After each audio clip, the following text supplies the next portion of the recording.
M1, M2, etc. They're about to build a new medium tank they're going to call the M2.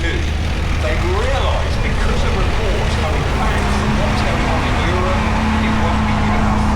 The European observers from the American Army, they've seen the Germans with a 75mm gun on there, and also had a howitzer in the hull. So the idea behind that is trying to find a way of putting a bigger gun on the tank until we're ready to make the new turret.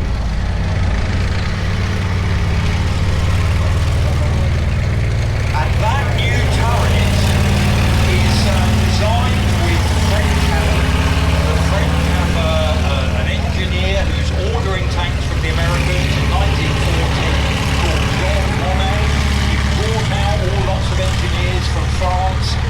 France falls, of course, in June 1940, so they stay behind and they help the Americans put together the casting skills so they can make that new M4, the Sherman tank.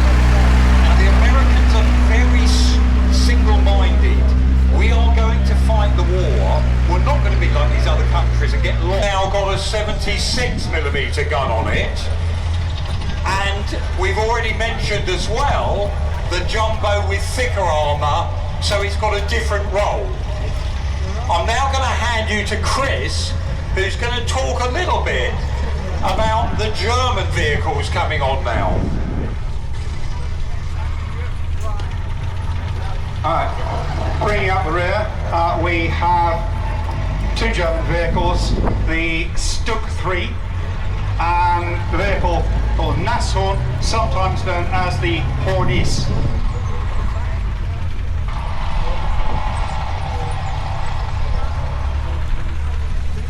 Now you may be noticing there's a bit of a difference between the American vehicles you've seen and the German vehicles.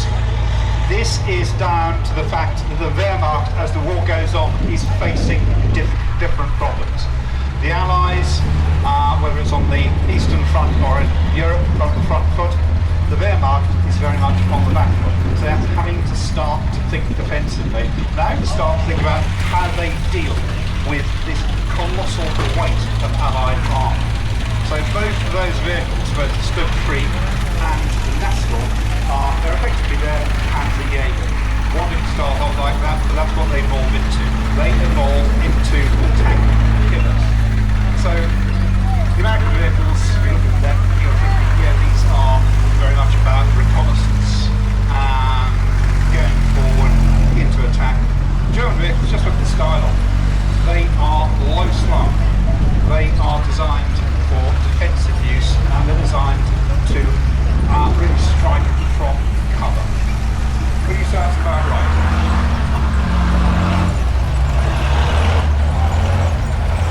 One thing we sometimes forget, even in wartime, money's important. That German Sturmgeschütz costs about a third or two-thirds to spread your money around the place.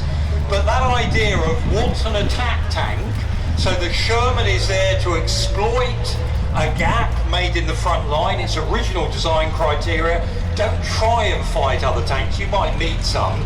We've got tank destroyers for that, that's what they argue.